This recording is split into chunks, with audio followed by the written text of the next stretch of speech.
dinner time. Cooking time.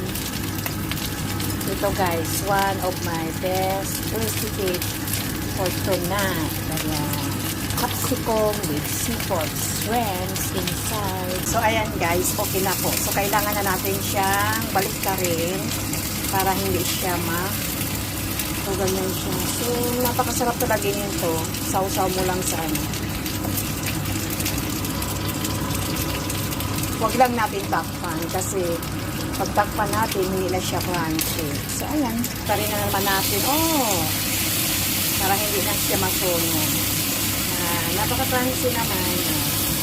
So, para maging lahat po yan. Baliktad. Lahat na po yan. So, i-simmer lang natin sandali. Tapos, kaya, kukunin na lang.